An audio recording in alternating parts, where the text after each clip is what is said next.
Senhoras e senhores, sejam bem-vindos ao episódio de número 10 do Que Você Viu, um podcast exclusivo do canal do Erd e que hoje, além de estar disponível no Spotify, também já está disponível em áudio todos os episódios lá no YouTube.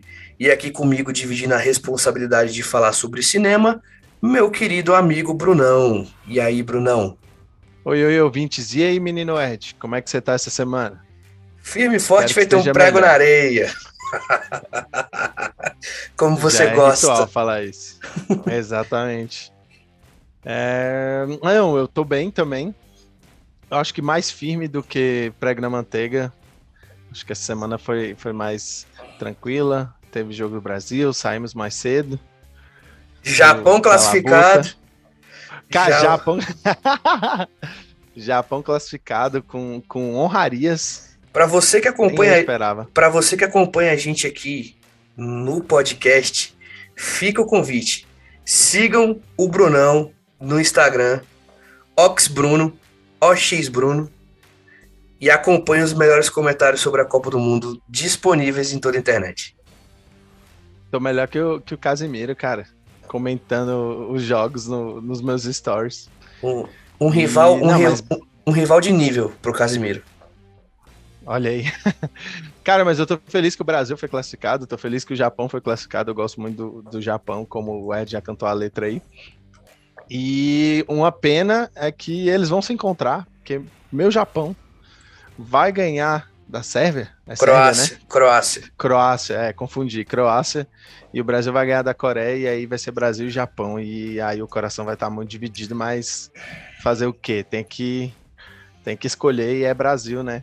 Só para vocês entenderem, nós estamos gravando esse episódio antes do jogo das oitavas de final, mesmo que esse episódio esteja sendo disponibilizado depois das oitavas de final. Então, a gente ainda não sabe o que aconteceu. Você que está ouvindo já sabe. Então, se não passou Japão, se não passou Brasil, perdoe a gente. É isso. Vamos começar então? Sejam muito bem-vindos a um novo episódio do Que Você Viu.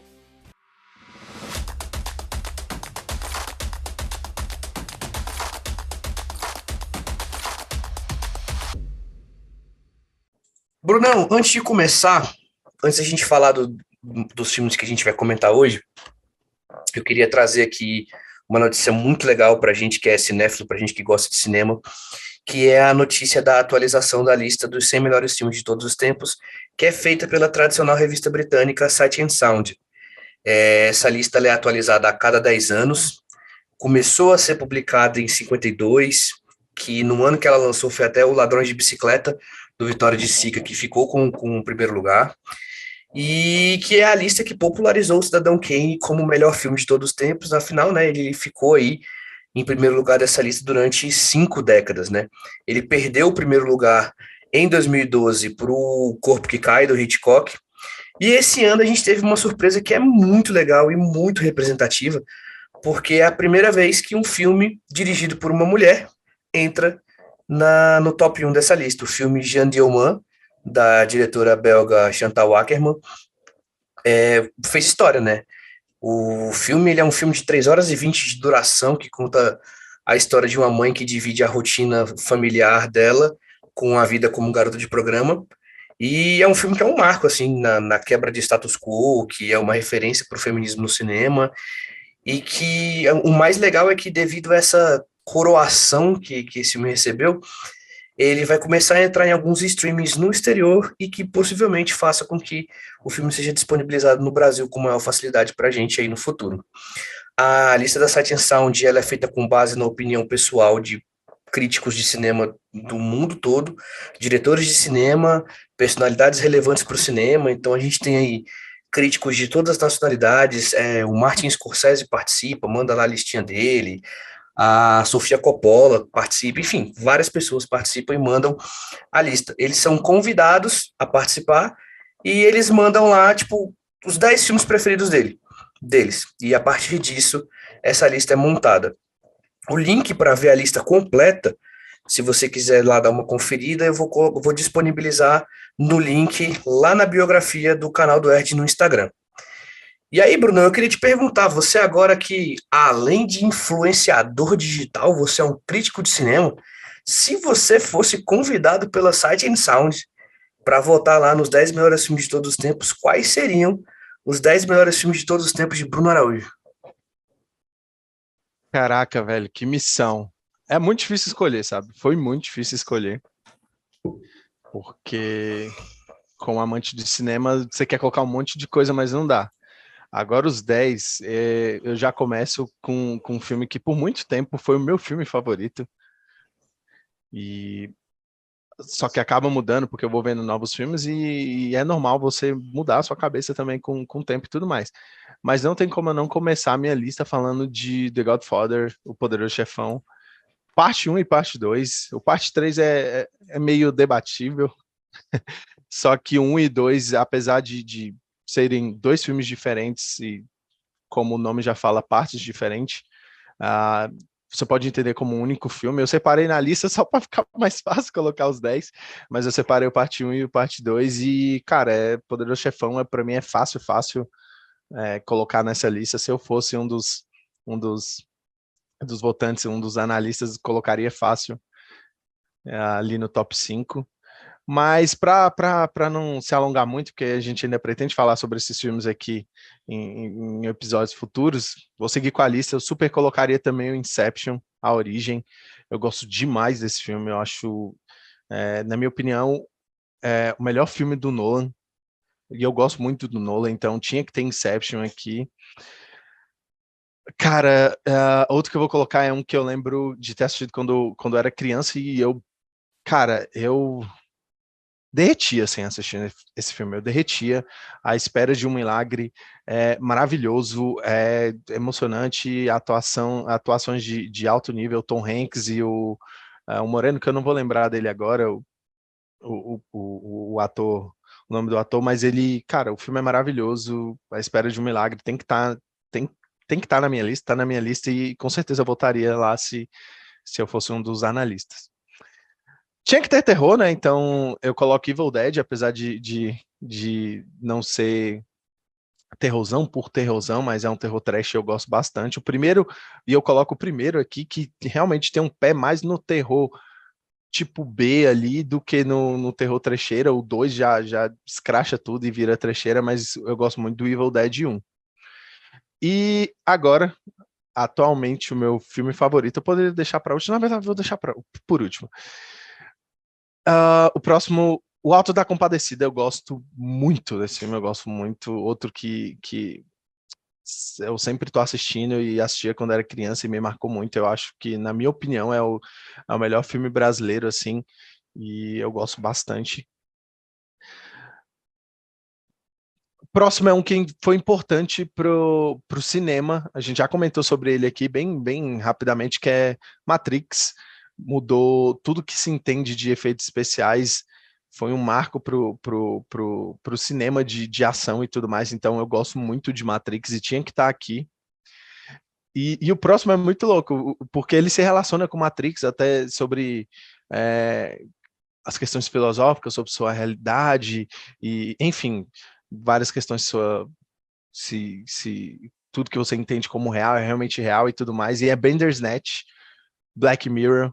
Foi um filme interativo que foi lançado na Netflix. Eu, sei lá, explodi minha cabeça, assim. Eu acho a maior experiência que eu tive com filmes. Não acho o melhor filme que eu já assisti, mas a experiência é maravilhosa. Ele tinha que estar aqui. Black Mirror, Bandersnatch, é maravilhoso. Se não assistiram, vão atrás e assistam. Não sei se ainda está disponível na Netflix, mas por ser original, provavelmente está sim. E outro terror, Massacre da Serra Elétrica, um filme que me marcou muito. Até hoje o Leatherface, para mim, é o slasher mais foda que tem. Eu gosto bastante do design dele, como, cara, é umas coisas aleatórias, como é feito como ele foi feito com pouco dinheiro. Já comentamos dele aqui também, eu gosto muito e me marcou bastante quando eu assisti, e ainda em fita, assim, quando eu era criança, e eu gosto muito do Massacre da Serra Elétrica. E por último, mas não menos importante, o meu atual filme preferido, eu gosto muito desse filme, eu acho que o Jim Carrey nunca foi um grande é, ator de drama, mas eu acho que nesse filme ele tá muito bom, assim como também o Brilho Eterno de Uma Mente Sem Lembrança, mas aqui, meu filme favorito e o último da minha lista é O Show de Truman. Eu acho incrível, assim, é um filme que, sério, eu assisto e assisto e assisto e eu não me canso. O Show de Truman é maravilhoso. Eu acho que quem não viu deveria assistir. E é o meu filme preferido.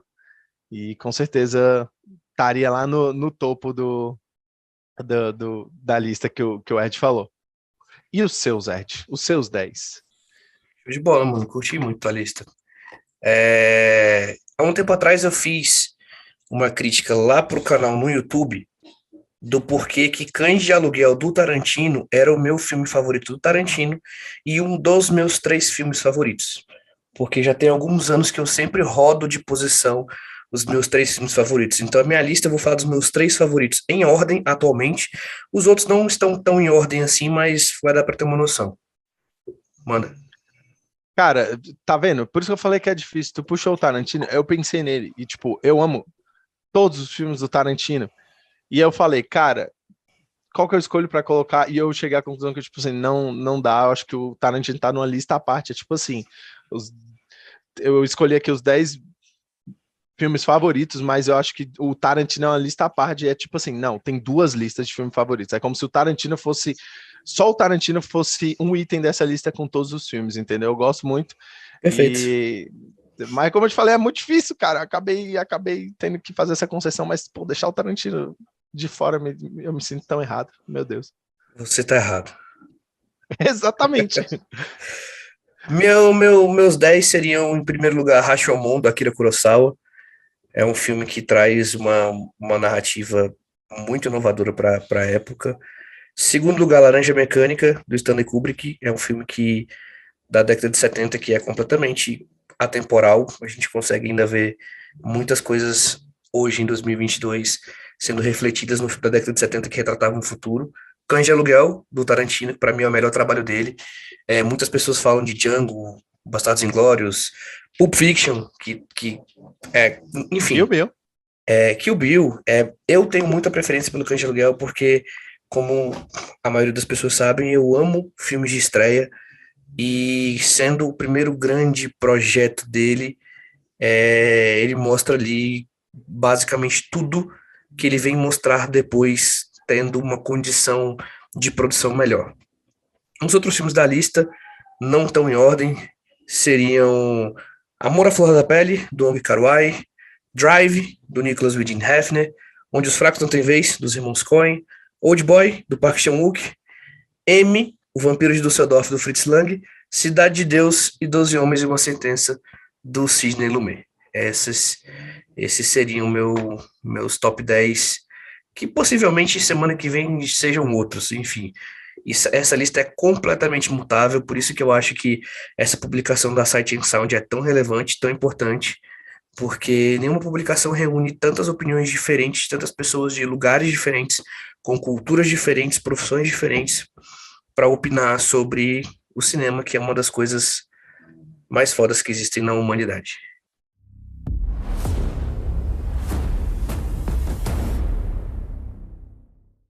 Partiu então, Brunão, bora falar de cinema. O que você escolheu hoje pra gente brincar, pra gente comentar aqui?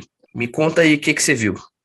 Cara, é, a gente tá nessa pegada de ver coisas mais recentes, então é, algo que eu vi recentemente que saiu agora foi o Gabinete de Curiosidades do Del Toro, de Guilherme Del Toro, que está disponível na Netflix. Série bem recente, saiu agora. E, cara, eu tento fugir desse terror, Erd, eu tento fugir do terror, ouvintes, mas tá difícil. Fiquei muito curioso. Del Toro é massa, é um diretor que eu acho legal, que eu gosto. Ele, ele dirigiu um dos meus filmes favoritos, que não entrou na minha lista, mas eu gosto bastante, que é o Pacific Rim, o Círculo de Fogo. E o Gabinete de Curiosidades do Del Toro é uma antologia de curtas e filmes de terror que vão variar ali de 30 a 1 hora e meia, e cada episódio conta uma história independente, né?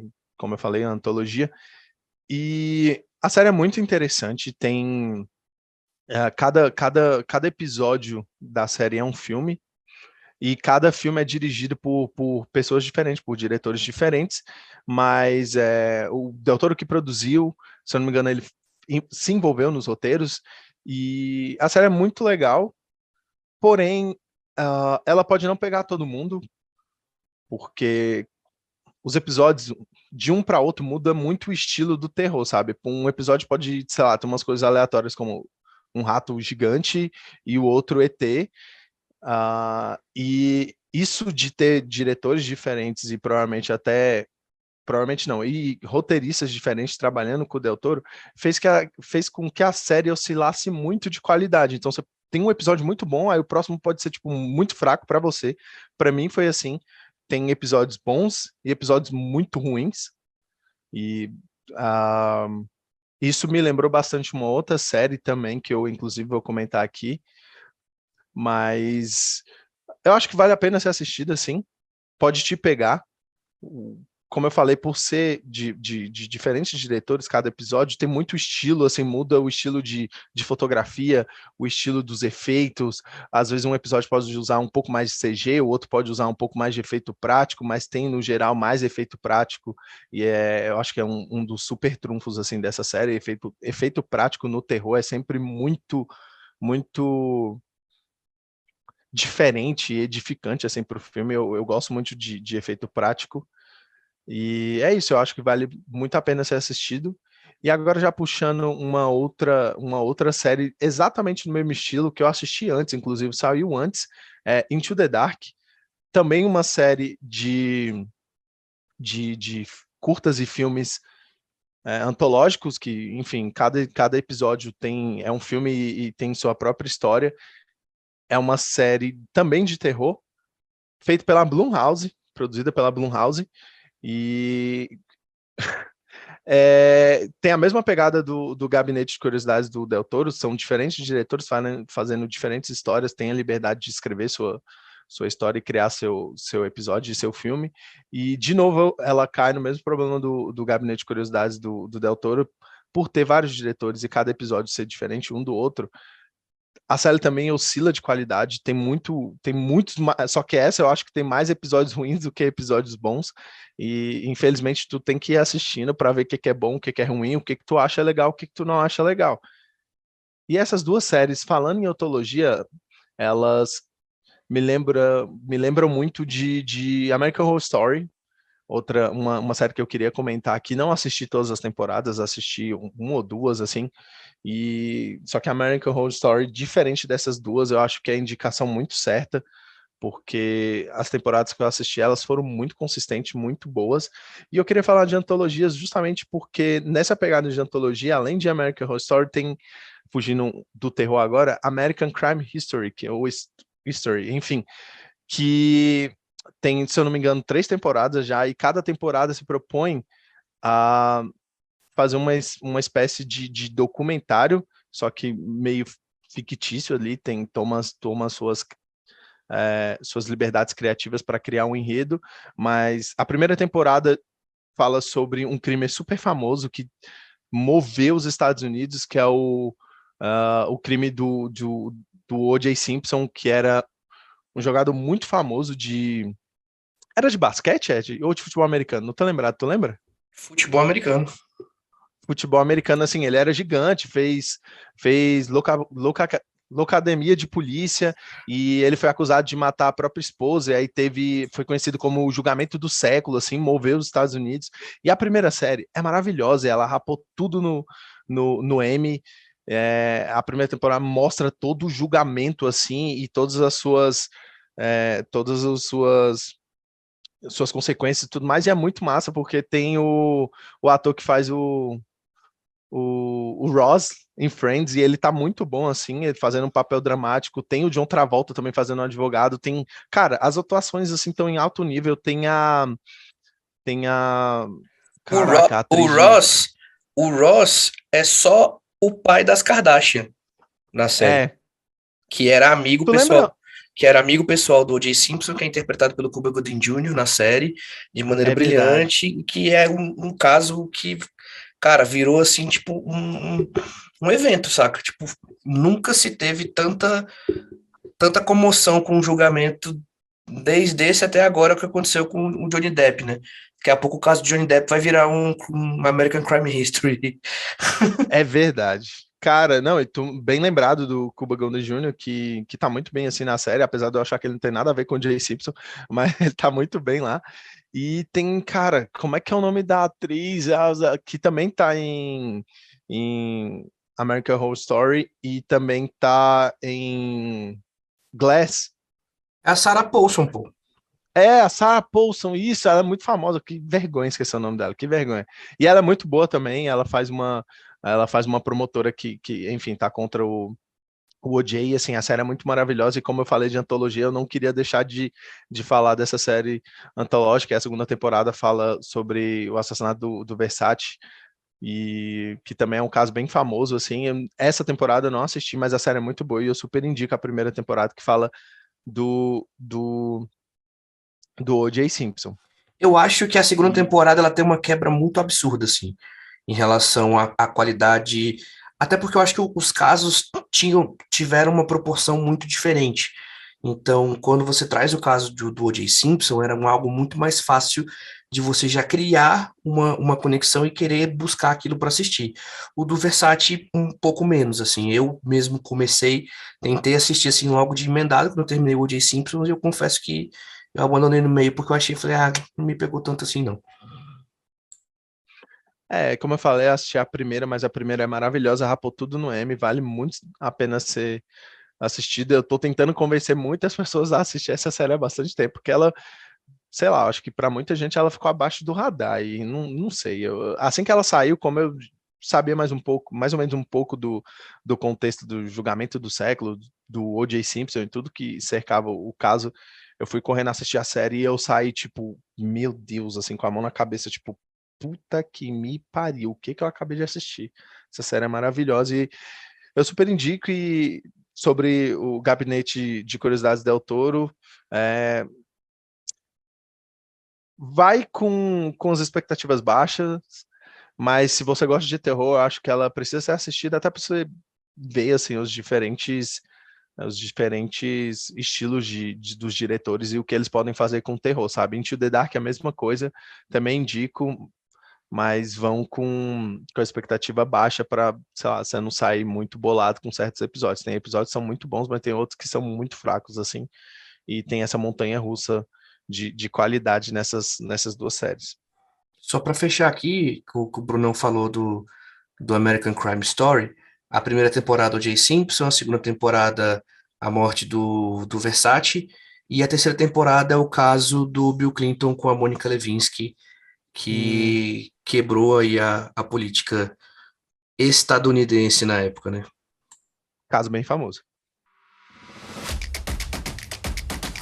Então agora aqui o que eu peguei para trazer para vocês, eu recentemente assisti também dois filmes europeus, também disponíveis na MUBI, alguns filmes assim de alguns diretores que eu admiro. Eu confesso que antes de sair a série da Wandinha na Netflix, eu tava meio que sem, sem gás para assistir nada que estava disponível lá, nada que estava disponível no Prime, nada que estava na HBO, e aí eu tô sempre recorrendo ao MUBI para tentar ver algumas coisas diferentes, até para dar uma refrescada nas ideias.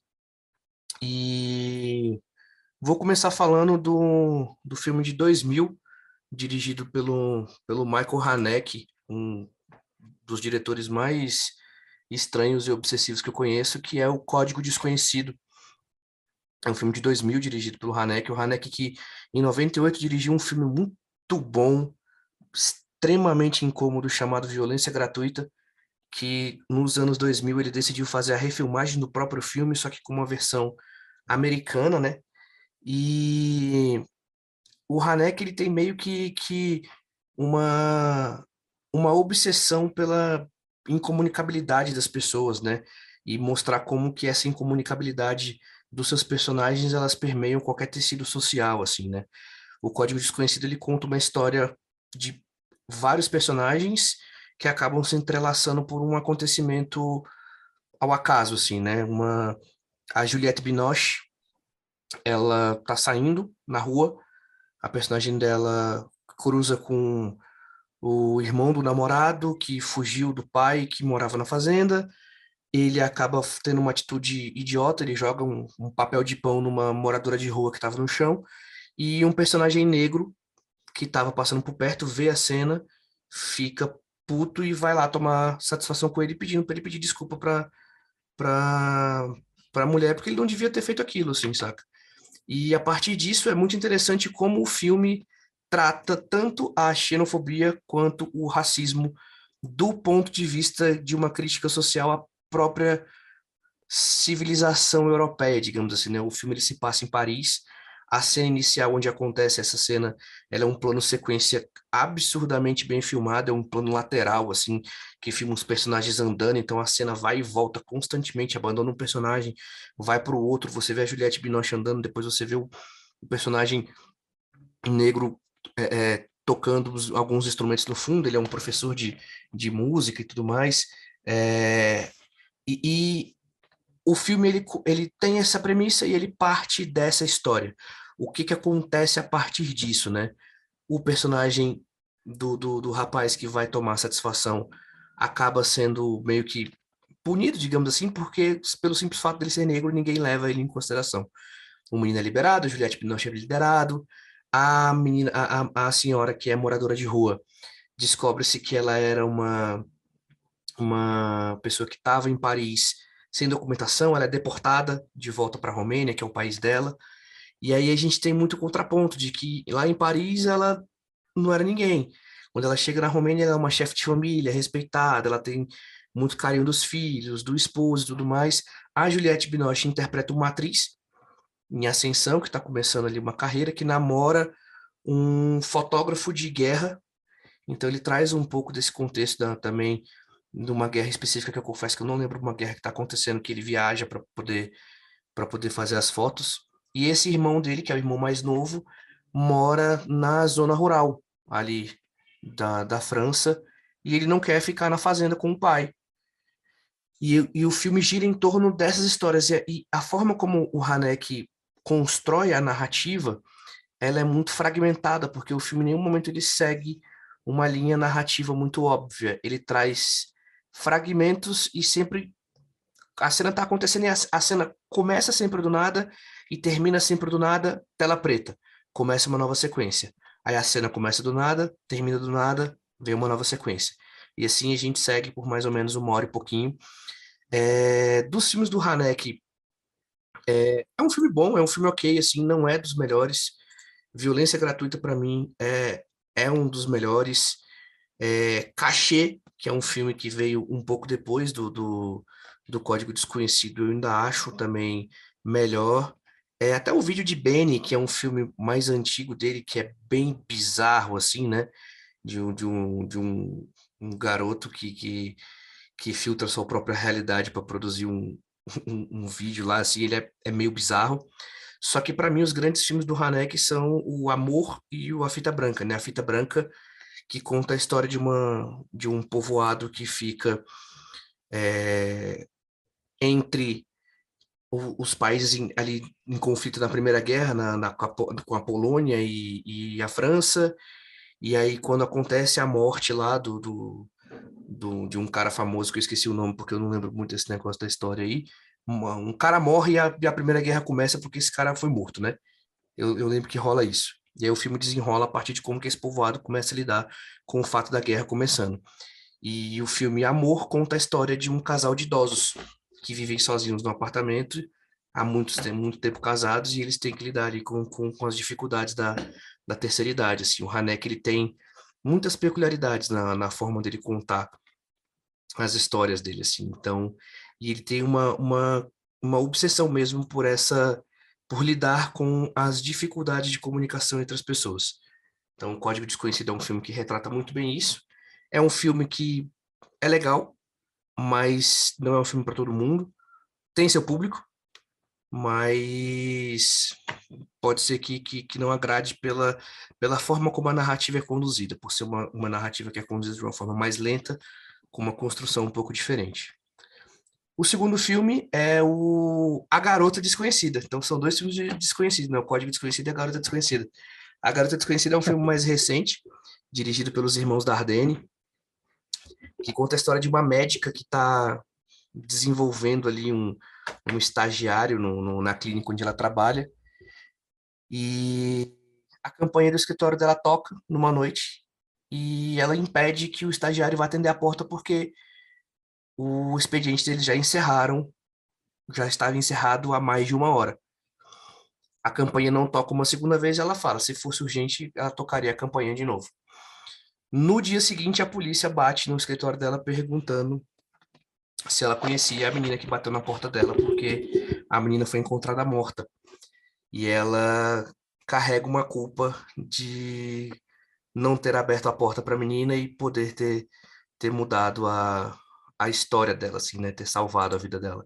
E aí ela decide, por conta própria, começar uma investigação paralela ali com a polícia para tentar descobrir, pelo menos, qual é o nome da menina, porque ela foi encontrada morta, sem documentação, sem nenhuma identificação, sem nada. Ela foi enterrada como indigente e ela quer tentar descobrir o nome da menina para poder dar um enterro digno para ela e fazer com que a informação de que a morte dela chegue até a família.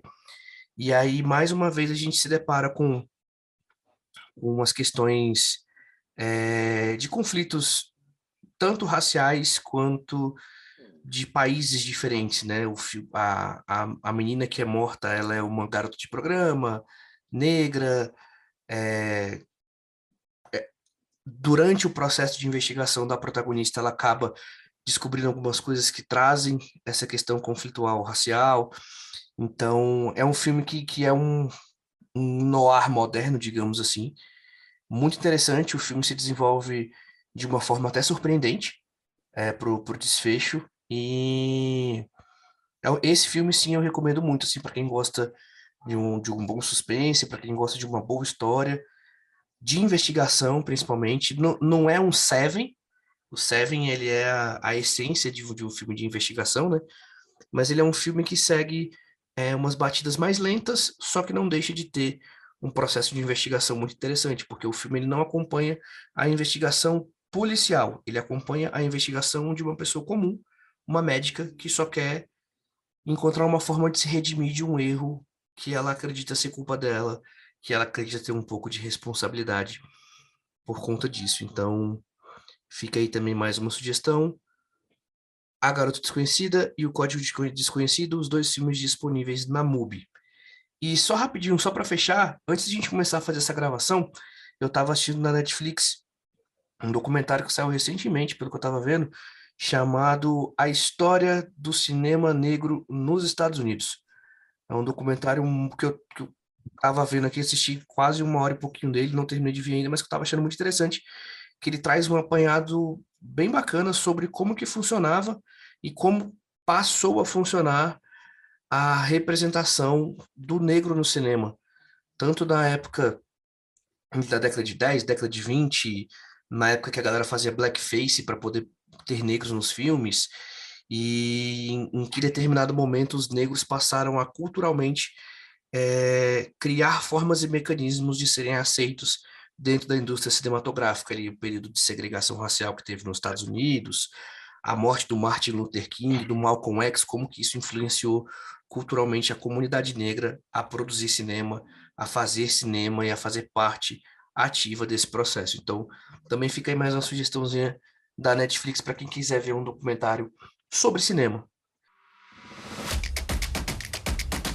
Antes da gente finalizar o episódio, que eu já comentei as séries, mas esqueci de falar onde elas estão disponíveis, eu até quero puxar um outro negócio rapidinho. Gabinete de Curiosidades do Del Toro está disponível na Netflix, não sei se eu falei, mas só para reforçar, está disponível na Netflix. The People vs. O.J. Simpson, American Crime Story, está disponível no Star Plus. E o Into the Dark, que eu comentei, eu achei que estava disponível no HBO Max. E eu fui checar, não tá. E eu quero fazer um toputo aqui ao vivo, agora, nesse momento, que é o seguinte: Você que tem várias coisas aí na sua listinha do HBO Max, depois dá uma olhada lá, porque o HBO Max tem tirado conteúdo sem aviso nenhum. Não é a primeira vez que acontece, tem acontecido bastante. Aconteceu com uma série que eu gosto bastante, que eu até queria fazer uma menção honrosa. Semana passada a gente estava falando de melhores séries de comédias e séries boas para ver na hora que você está comendo, seja no seu café, seja no seu almoço, jantar, lanche, enfim. E aí que o HBO Max tirou do nada o Into the Dark, sem aviso nenhum. E, além disso, tirou Wellington Paranormal, que é uma série de comédia neozelandesa que ela tem o dedo do Taika Waititi, que essa série em si já é um spin-off de What We Do in the Shadows, que é aquele filme de vampiro super engraçado do Taika Waititi, que depois ganhou uma série com o mesmo nome, e ela era muito boa, e aí essa série Wellington Paranormal é sobre dois policiais que aparecem em What We Do in the Shadows na série, e aí essa série assim, era muito maravilhosa, muito engraçada, e foi tirada do nada do HBO Max, mas fica aí a dica, assistam, vai atrás daquela cópia educativa que o Ed sempre comenta aqui. Cópia educativa para consumo pessoal. Consumo pessoal, hein? Não vai me transmitir isso ou vender esse conteúdo, não, pelo amor de Deus. E vão atrás de Wellington Paranormal, assim como What We Do in the Shadows e o filme e a série.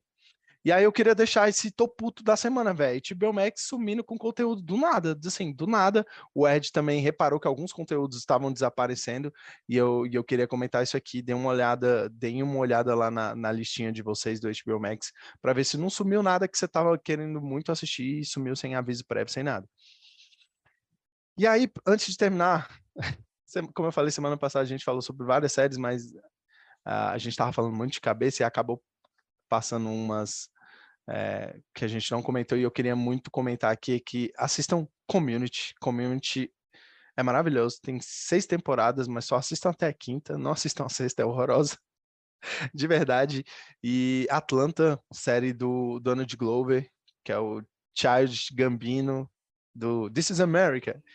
E ele fez Atlanta, assim, é uma série muito boa. A segunda temporada é mais drama do que comédia. A primeira temporada tem um mix bem balanceado de comédia e drama. É uma dramédia, assim, mas a segunda temporada é mais drama. Mas mesmo assim ainda vale a pena ver. E uma outra série que está disponível na Netflix é Master of None. É sobre uma série do Aziz Ansari, que é de Parks and Recreations. É Parks and Recreations? Né?